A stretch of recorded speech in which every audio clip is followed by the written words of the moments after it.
አሜሪካ ዓለምን ጉድ ባሰኘ መልኩ የቬንዙዌላን ፕሬዝዳንት ይዛ የወጣችበት የ2 ሰዓት ተኩሉ ወራት የተዘጋጀችበት ኦፕሬሽን ሌሊቱ ድቅድቅ ጨለማ ነበር። የካሪቢያን ባህር ሞገድ የቬንዙዌላውን የባህር ዳርቻ በለስላሳው እየገረፈ ለዘመናት የቆየ ሚስጥር የሚያወራ ይመስል ነበር።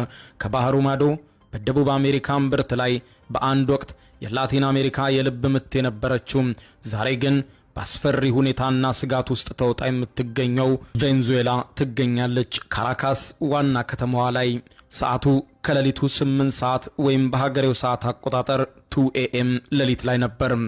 ከተማዋ ጸጥ ረጭ ብላ ነበር ካራካስ። ነገር ግን ከደመናው በላይ ከሰው አይና ከራዳር እይታ ውጪ የዘመናችን እጅግ ዘመናዊ የሆኑ የብረት ንስሮች ክንፋቸውን ዘርግተው እየተምዘገዘጉ ወደ ከተማው መጡ።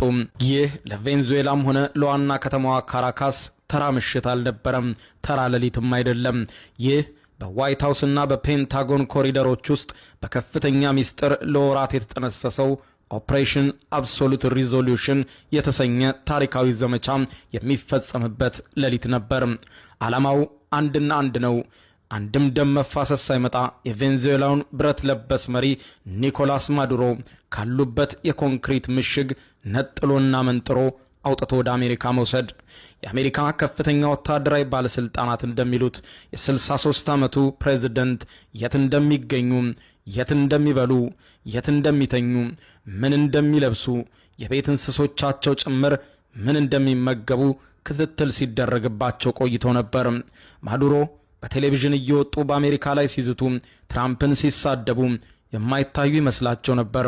እኛ ግን የሚቀምሱትን ስኳር የሚጠጡትን ቡና ሳይቀር የማማሰል ያክል እናውቀው ነበር ብለዋል። እዚያም በታህሳስ ወር መጀመሪያ ኦፕሬሽን አብሶሉት ሪዞሉሽን የሚል ስያሜ የተሰጠው ድብቅ ዘመቻ እቅዱ ተነደፈ። ወራትን የፈጀው እቅድ ከፍተኛ ጥንቃቄ ተደርጎበት ያለ ደም መፋሰስ እንዲከወን ተወሰነ። በእቅድ ዝግጅት ውስጥ የተሳተፉ የአሜሪካ ኤሊት ወታደሮች በቬንዙዌላ ዋና ከተማ ካራካስ የሚገኘውን የፕሬዝደንቱን ደህንነት የተጠበቀ ማቆያ ሴፍ ሃውስ አስመስለው እዚያው አሜሪካ ውስጥ በመገንባት ጭምር በምን አይነት ሁኔታ እንዴት ገብተው እንደሚይዙት ለወራት ሲለማመዱ ቆይተዋል። ከቀዝቃዛው ጦርነት ወዲህ ባልታየ አኳኋን ዋሽንግተን በላቲን አሜሪካ ልታደርግ ያቀደችው የሚስጥራዊ ወታደራዊ ጣልቃ ገብነት በሚስጥር የተያዘ ነበር።